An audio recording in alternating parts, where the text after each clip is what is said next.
Gianni Berretta here to kind of like accept our invitation here, Montreal Rocks. So thank you very much, Gianni. We do appreciate it very much. Thank you for having me. Yes, it's our pleasure. So I want just to start right away to give a bit of background to our readers. And so tell us a bit about yourself. So the man behind the music. Well, my name is Gianni Berretta. I've been a musician for about 20 years. I've been playing bass. My main instrument is bass. I sing and play. I write. So I'm a singer-songwriter. I love everything about music, so I've really dived into all aspects of it: mixing, production, mastering, engineering, and my goal was just always to create what I felt, and to create something that just spoke to how I feel and try to connect to others in that way.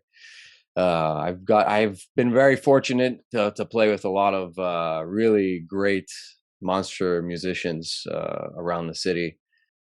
People like Jules Pampena, Dominic Cifarelli, Mario Tallaro. Just off the top of my head, those are some of the great players here. And yeah, I've been lucky enough to learn from them, and every time I've worked with someone like that, I've brought it into my craft and try to improve whatever I put out. And yeah, I found myself still doing this after 20 years. I don't know how it happened, but yep, I'm still doing it. Well, actually, awesome. Also, because considering like you do rock, okay? No, we all know that rock has million shades, million kind of shade differences. And I'm reading a bit about the EPK and all the information you sent me. So your influences are literally like some more hard, let's go like that, and some more classic like Pink Floyd. So, so how like this love for doing, because I'm sure you love all rock or music probably, but how this love of doing more kind of like metal, prog rock came from, this necessity probably more. Right. So you're asking where does that where it developed, where it came from? Well, I mean, it just came from having my entire world rocked when I heard the music the first time when I was a kid. Got together with friends. All my friends listened to music. They turned me on to music. They were all further ahead than I was, and I didn't really listen to anything.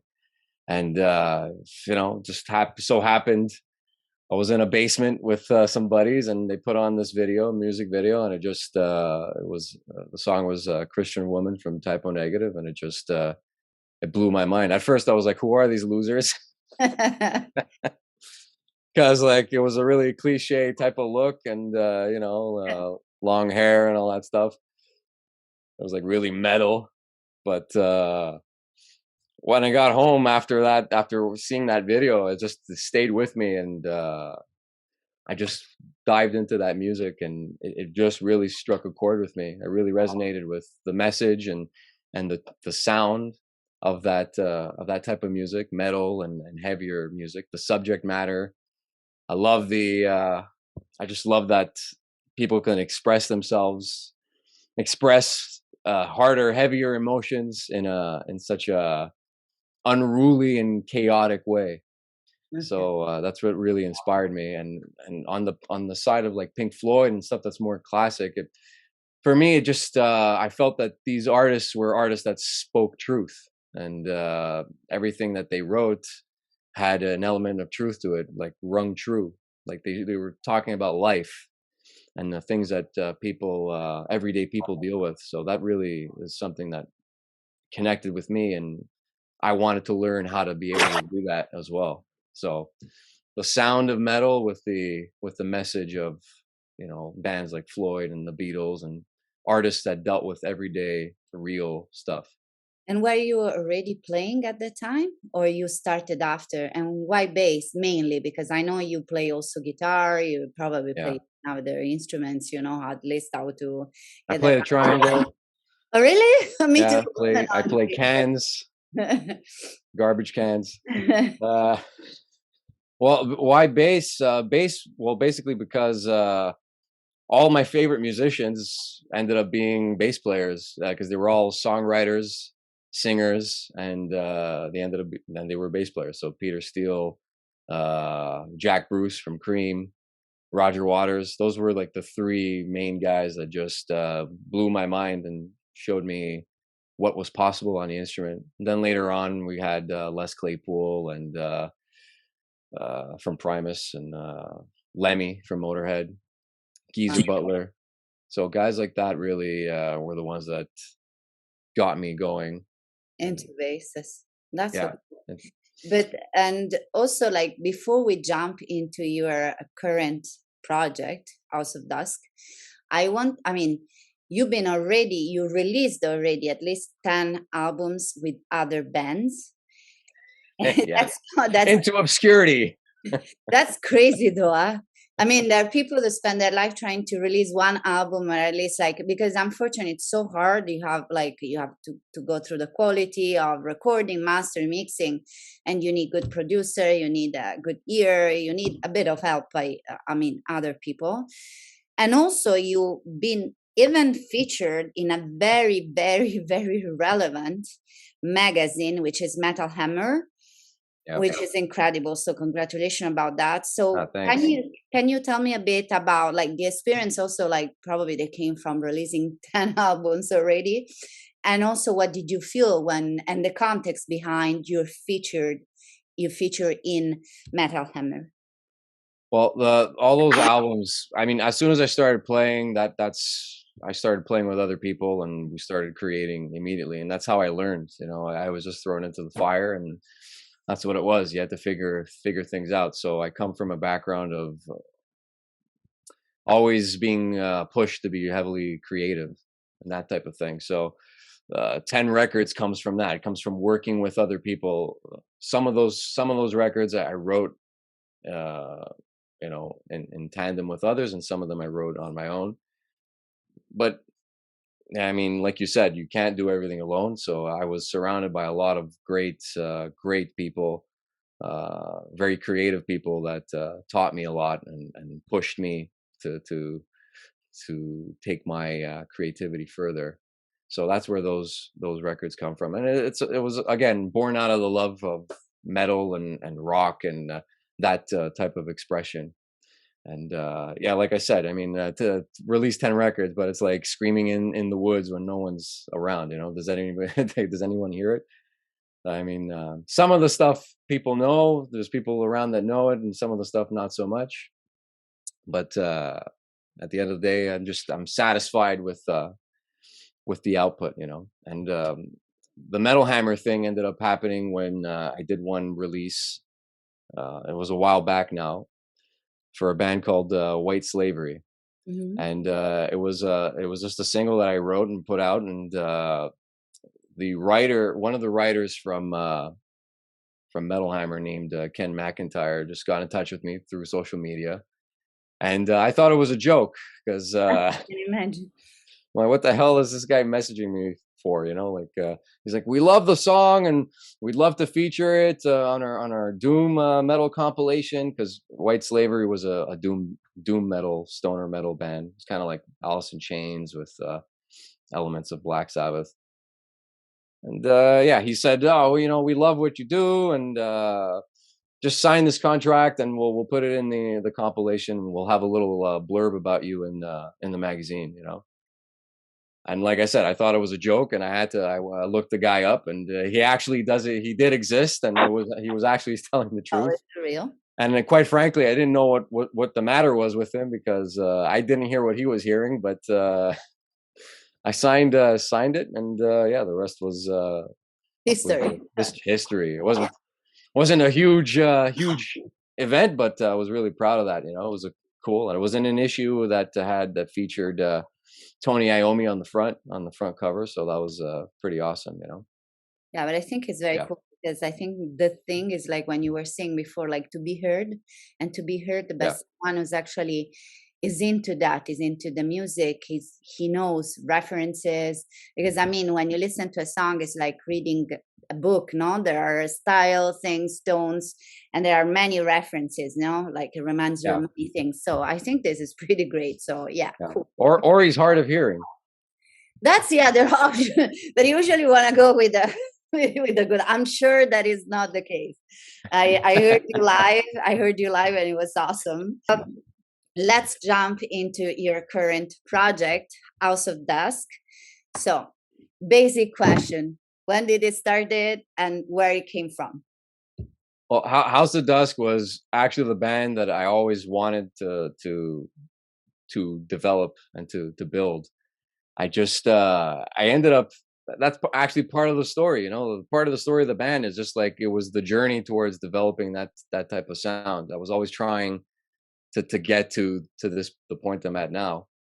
And it was born out of a want to create something that harkened back to the sound of bands like Typo Negative and Black Sabbath and the Beatles and Pink Floyd, and just really connect with people in terms of a message that they can understand, that they're into, and also with a sound that's not so much not obtrusive, but just it just like I said commands attention. It's loud, it's heavy, it's slow, and people just over the years, whenever I would do stuff like that, people would react to it. So this was House of Dusk was a reaction to that, and seeing that people like that type of thing, and yeah, trying to connect with them in that way. So, Um, to define its sound, like if you really have like few adjective to define the sound of House of Dusk. it sounds like when the garbage truck arrives and you put and like the guy's putting the garbage into the back of the truck and they crush the you know when Yeah. they crush the trash, right? That's what it Okay. sounds like. This is like the narrative way of expressing it, very also visual. It But sounds like storm clouds. yeah, but actually, as we were just a little bit debating before, it's very, I found it very romantic. And I like the fact that you said that it's not just a scream. So there's not just an urge of screaming, but also to connect with people. And through also stories that are very romantic in terms of also the literature genre, not just romantic, like in the sense. So there's lots of, in my opinion, of references toward, I don't know, the 19th centuries and stuff. There's like this also a bit gothic. And you were saying, I love the fact there's a lots of melodic elements the merge with very, very, very heavy. So how did you happen to kind of like, did you just one day you wake up and say, oh, I'm gonna write this, and then, oh, I'm gonna write this, you know? They got merged together. So It's very simple. I stole. we all steal stuff anyways. Paul McCartney said it. He was like, good artists, good artists. Well, I'm probably going to mess this up, but good artists create, but great artists steal. So I basically stole from all the artists that I love, and I made something, and I just took everything that I liked and put it into a melting pot and tried to make something that made sense out of it.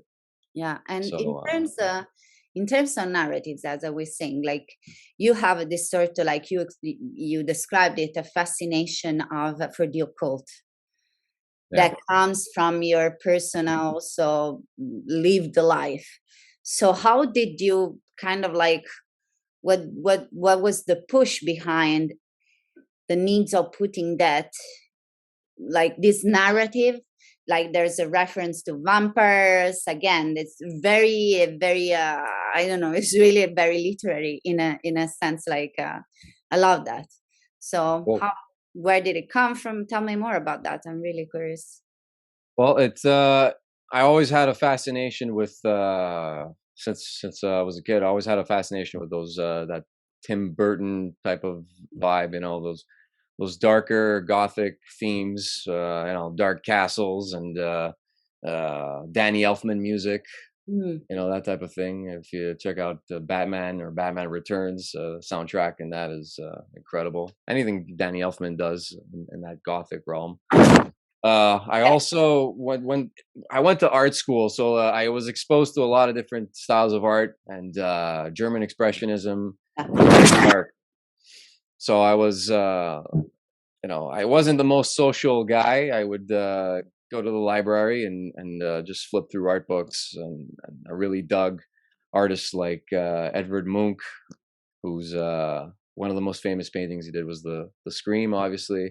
Francis Bacon, artists like that, Otto Dix, just darker artists who delved into like a darker world. And I've always felt that artists that live in that realm and express from that realm are giving you the brutal truth. So I felt that that would be the voice that I would approach things with as well, because I resonate with it. It's an aspect of me anyway. I mean, it's not like the whole, but an aspect of it. I hate to admit this, but I also read Interview with a Vampire, and I really that was a killer book, I have to say. Don't say that you hate to admit, because Anne Rice is one of my favorite author. I read everything. I'm obsessed with vampire. Read also Bram Stoker, Dracula. Yeah, I'm really into these kind of things. Yeah. So everything that is vampire is. I even read the one like Twilight. So I'll tell you. Okay. So don't be ashamed. Also, Anne Rice, she's great. She was great. Yeah. I haven't read Twilight, but I have. I love Bram Stoker's Dracula. That one actually really blew my mind. It's just such an epic tale, and the way it's told and described, and I just love that aesthetic. It's just it's killer. It's for me, it really that's what does it for me anyway. And what else there was also a show that aired many years ago called The Strain, which was something that kind of like propelled a lot of the songs that I wrote on this record. Which The Strain was another take on the vampire story, but they presented it more as a virus. So it's less romantic. It's more brutal, and in that brutality, there's also some comedy and humor. So I felt that with the levity that they had in that show, there was some killer dialogue, that I actually incorporated into the lyrics and the writing. So yeah, I just draw inspiration from painting, literature, television, pop culture, as well as music. Yeah, and like this art cultural object that you actually quoted, like in those things, is there in your music a sort of subplot, like a critique toward this society? And if there is, which I believe it is, what is that? What the subplot of this story? Well, there is a subtext. Obviously, yeah, I'm using metaphor to get a point across, obviously, and like I said in that description, there's the songs on the record are based on failed relationships and just hard times, and just observing things in society that I don't agree with. Like how you just can't get gas under $1 these days. It's a travesty. But seriously speaking, I mean, for me, it was displeasure with, things like just the way people treat each other. I think it's abhorrent, the way people treat each other in personal relationships. I think the way people on a day-to-day interact, the way people are motivated to put themselves ahead of others in a way that's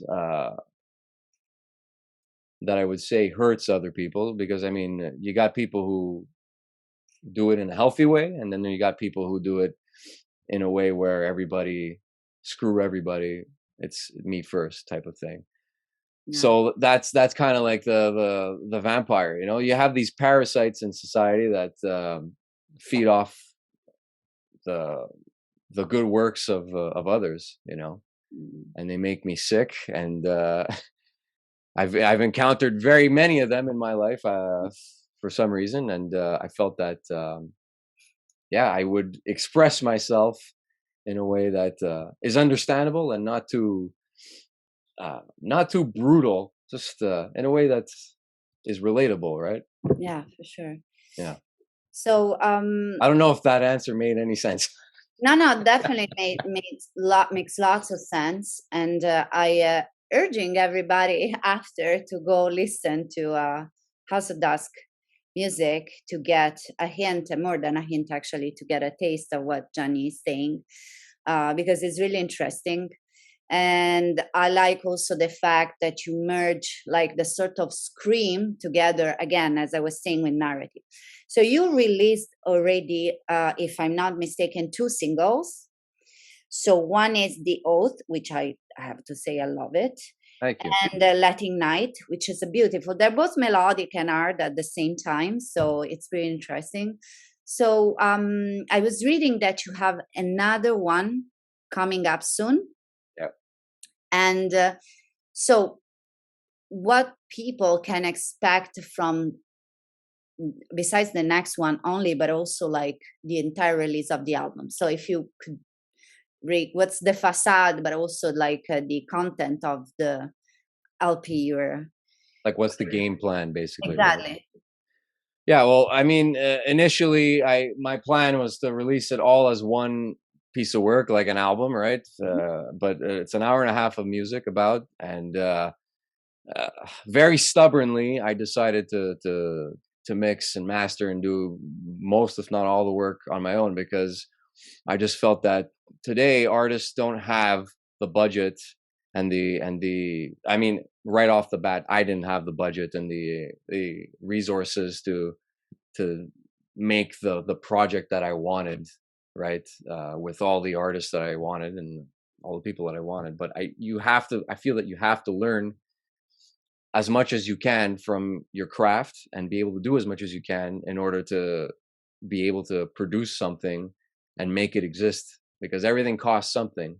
You got gear, you got you got to hire people, studio, like pick what you got to do, pick what you have to pay for, but also pick what you're going to do yourself.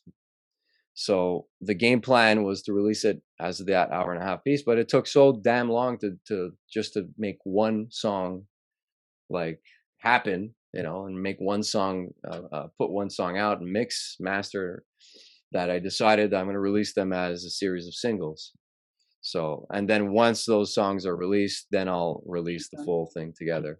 Okay. And there's 10 songs on the record. Nice. And so we did put out the first 2, and those take long, it's I could pay someone to do it, but I'm so attached to my specific vision of it, and my need to be able to do it myself, to be a self-sustaining artist, that like I said, I very stubbornly decided to take longer to release things. And is that bad? Is that good? I don't know. Interspersed with social media stuff and starting to play more, I think it's a fair plan. I don't think people have the attention span to sit down and listen to an hour and a half of music from someone they've never heard of before. So I think a song at a time is a good way to get onto people's radar. And if they dig it, great. They're gonna ask for more, hopefully. But strategically speaking, makes a lot of sense. Right now, there is also that single release strategy, which is actually a good plan, as you were saying. Like now, the attention span of people is so dramatically down and low. Yeah. So it's good, the more you keep them, waiting, or like just give them a little taste or whatever, and then after you give them the entire product. So that makes completely sense.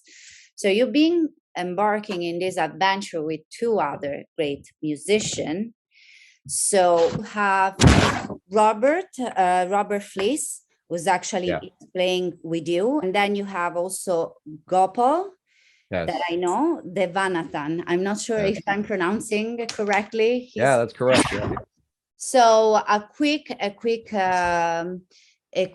talk, like how did you guys back encounter, like get back. How did I convince them to play this? Exactly. Play this stuff. There's also, I have to add, there's also Ian Benhamou on keyboards, who's Right. a monster musician as well. I'm sorry, Ian. Yeah, so basically Rob and Gopal over the past couple of years, I just like to work with people that I'm around, I like to hang out with. So if you know, I mean, obviously they're incredible musicians. That's also part of it. And the way it happened is we were just hanging out, and I was offered this show, and I told Gopal about it, and he's like, I wasn't sure if I even wanted to do it. The show I'm referring to is the show that we played last week, opening for Wednesday 13th. Gopal basically said, "Oh yeah, you know, if you want, I'll play drums." And I figured, He was you know a what? monster. Like Yeah, he was Gopal's a there, like monster. he was like, wow. Yeah, during the whole shutdown and everything, we were going to jam nights at this bar that stayed open, and that's how we became acquainted musically. We were hanging out outside of that, but we started playing together, and there was like a vibe there and a synergy. And I mean, the guy's hilarious too. So I was very happy to have them on board, and I offered to hire them to do the gig, and they very graciously accepted. Rob expressed interest to me multiple times. Every time I would release a piece of music, he'd reach out and say, "Hey man, that's great. I'd love to play this type of thing." And Ian ended up coming in because Gopal wheeled him into it, and I was looking for a keyboard player, and Gopal hooked that up, and Ian again very graciously accepted. He's a monster musician. He plays in the Musical Box Genesis tribute. So Amazing. I mean, the keyboard parts in this stuff doesn't compare to what he does, on a weekly basis when he's touring. So I was very happy and honored to have all of these guys with me. No, they're amazing. They're amazing musician, and it was. And they're great guys. Yeah, it was great awesome to listen to all of you like performing and doing your show, as you were saying. Like it was the 4th of October, and I was there. So but I also know that you been like you had a great experience, one of the many, I have to say. So you actually recorded at the System 2 in Brooklyn, which is for like people who don't know, and I was one of them, who know, like a huge and very, very important studio recording in New York City, and where lots of like big name of music recorded there and had their footprint there. So how did this happen? Like how was it? I woke up one morning after completing the pre-production demo, and I said, I want to record in this studio. And that's basically it. That's what happened. I called, and I booked the time. I was surprised that they said yes, and they even offered. They were even gracious enough to offer me a deal. Now I have to specify, we went there to record the drums, because everything else it would have taken way too long, and it was a pretty expensive trip. It was a 4-day long trip. I hired my buddy and colleague Jules Pampena to play drums on that. So he did the drums on the record, and he killed it in 4 days. We went down there, and for me it was just it was a dream come true, because all my favorite records were made there. So there were a couple platinum records that came out of that studio, and Bloody Kisses from Typo Negative is one of them. I think October Rust, also from Typo Negative, has since gone platinum, but it was also the studio that they worked in there. I mean, that's the studio that they did all their records in. So I wanted that sound, that same like room sound that they captured when they were tracking drums on the records they tracked drums on. So I got down there, and I got to meet the engineers that worked on those records, and they were amazing people, very knowledgeable and hilarious guys. We laughed for 4 days, and because basically the songs were hilarious. They just laughed at my music, and I left shortly after without any tracks. But seriously speaking, though, yeah, I mean, I couldn't walk in there and feel comfortable at all, because I felt I had imposter syndrome. I still do. But walking in there, I was just crawling out of my skin. My skeleton just wanted to jump out of my mouth. It was terrifying to me to have these guys listen to music that is directly influenced by the bands that work there. So I felt that the first time that as soon as they opened the first tracks, I felt that they would look at me and be like, "Are you serious? Like, you seriously drove all the way down here to do this?" So that was the reaction I was afraid of. And when they opened the first tracks, and they started listening, and they realized what type of music it was, and that it would be similar to stuff that came before. I just got the hell out of there. I went across the street and I bought some bananas. You know, I was banana bit. Yeah, like I was like, anyone want some bananas? And I just got the hell out of there, because I didn't want to see the reaction. I was stressed out about that. You know, I didn't want to seem like a super fanboy. I have a huge respect for what was produced over there. Sure. And the process and just everything about that place is magic.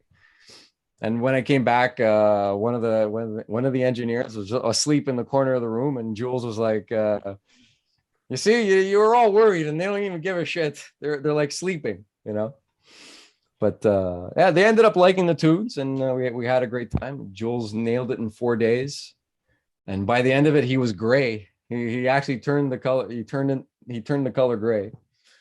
He gave it his all on that thing, and yeah, we drove all the way back with a final product, and or with not a final product, but raw drum tracks, you know.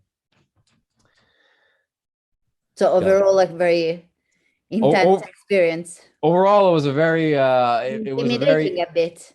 Pardon? And intimidating in a good very way. Intimidating, and very emotional for me, because you know, the music that came from bands that recorded there, Life of Agony, Carnivore, Typo Negative. This music is music that I just feel it's put me on my path, and it saved my life. You know, yeah. It really saved. This stuff is what saved my life, and I felt it felt like a what's the damn word? When you go back to you're gonna have to edit this part out. I'm drawing a blank, but it basically felt like I was coming back to the place where that helped establish who I was. Yeah. You know, I had a role in establishing who I was as a person. And unfortunately, sadly, they sold the studio many years ago, and it's been torn down and replaced by condos, you know, ant farms, which I like to call them. Yeah, so it's sad, because it's a piece of history. That place is a piece of history, rock and metal history. And they recorded a lot of jazz there too.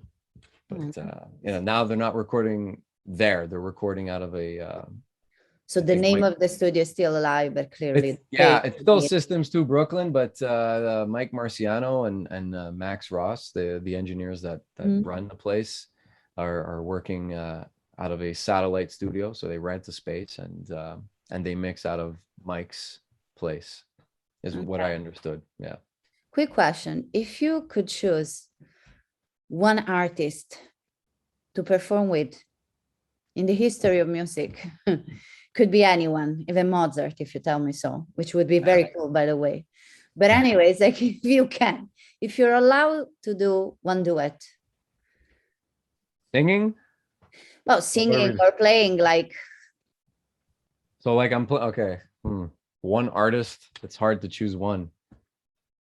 I might have to give you more than one. Give me 3. All right, I'll give you the perfect number. Definitely John Lennon. Mm-hmm. John Lennon, Frank Zappa, because I want to see what kind of situation if I could even cut it in that situation. And I'll give you four because Okay. I'm split between two. I always wanted to write a song for Ozzy. That was like my dream was always to write a cool song for Ozzy Osbourne. So definitely See? something for Ozzy, and maybe write a cool song for the like a typo negative type of doom Hmm. type of track for like the guys that play in that played in typo, you know. Okay. That would be a dream. That's so cool. Yeah. Yeah. It says a lot. Actually, you're very consistent with your influences. Yeah, I mean, look, I mean, I'm like one of those boring guys. I love and appreciate music. I love all styles of music, but the stuff that I listen to on an everyday basis is the same stuff I listened to 20 years ago. That's Typo Negative, Pink Floyd, The Beatles, Motorhead, Alice in Chains. It never changes. Frank Zappa, Cream. Also, because you never stop discovering new things in their music, I believe.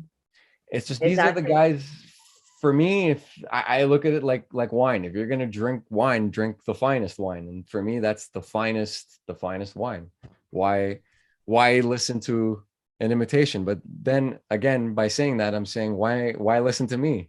Because I'm just an imitation of that, you know. But More Black about being Sabbath also. inspired. It's more Pardon? about being inspired.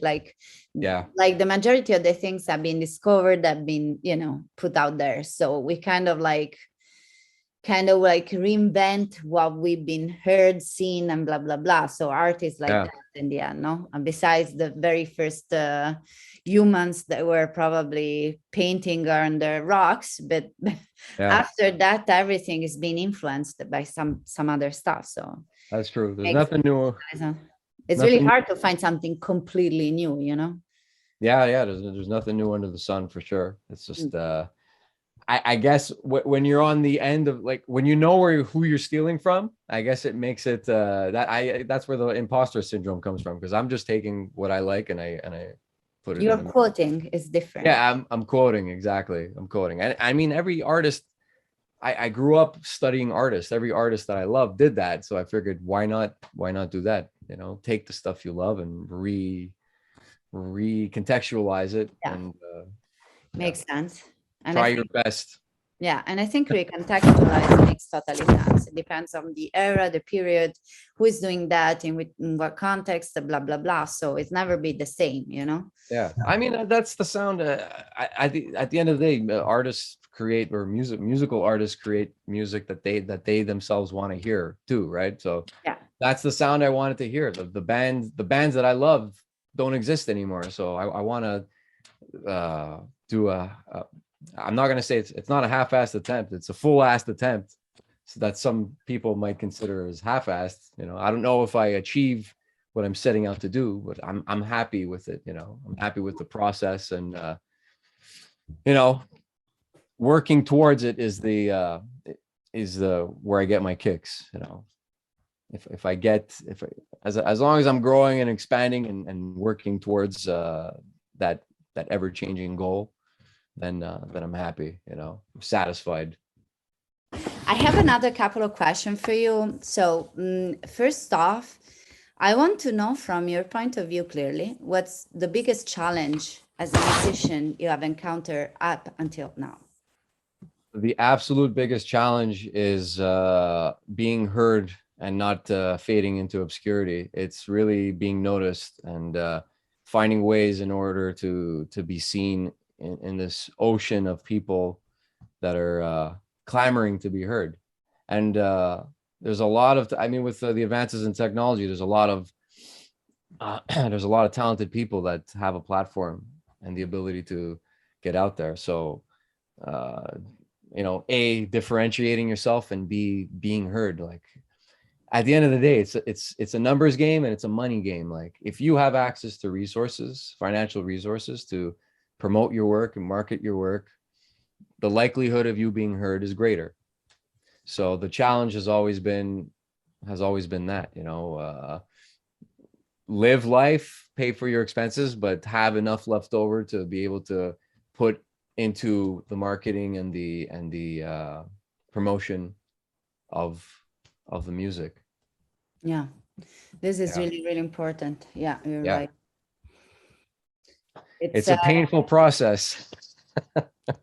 Definitely it is. But I have another question for you. So, I mean, you're from Montreal, I guess, originally, right? Yeah.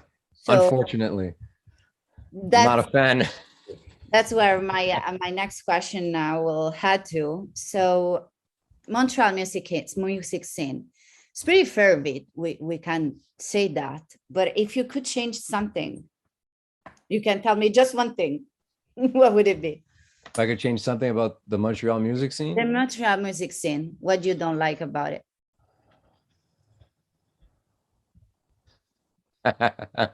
You can tell me. Too many people with too many people with too many big egos that think they're bigger than the city they're in. So people need to take a step back and chillax, because not everyone is that. No one is that important. Everyone needs to chill and just be supportive of one another. Yeah. But I mean, this is one of the things. Appreciate your being very straightforward. So I have another question. So what's next for House of Dusk? So you're saying they're approaching like this strategy of single releases. Yeah. But also what next in terms of creatively speaking? Creatively speaking. Yeah, where are you heading? Where this project is heading in the future? Probably the garbage dump. We're gonna just take a truck there, just drop all our instruments off and create a huge bonfire and invite everybody there to celebrate the end of this. That we're burning the books that were important. So if you are making a metaphor toward that, so yeah, we can do some book burning. You're gonna making history. So yeah, that's cool. I love it. No, the next thing we're gonna do, or the next things that are coming up, there's third single called She Lives Evil that's coming out. And that should be by the end of the month, or by the end of October, mid-November. And now that I've said it, I have to stick to that commitment. And we filmed and recorded the live show that we played. I was actually very happy with the performance. So that's being edited as we speak. And I'm going to release that as a half-hour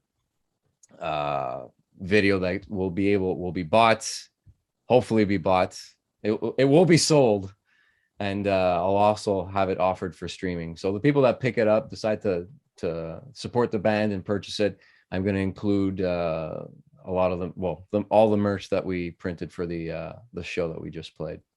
That's awesome. Yeah. And some promotion, self-promotion. So where people can follow, how people can follow House of Dusk.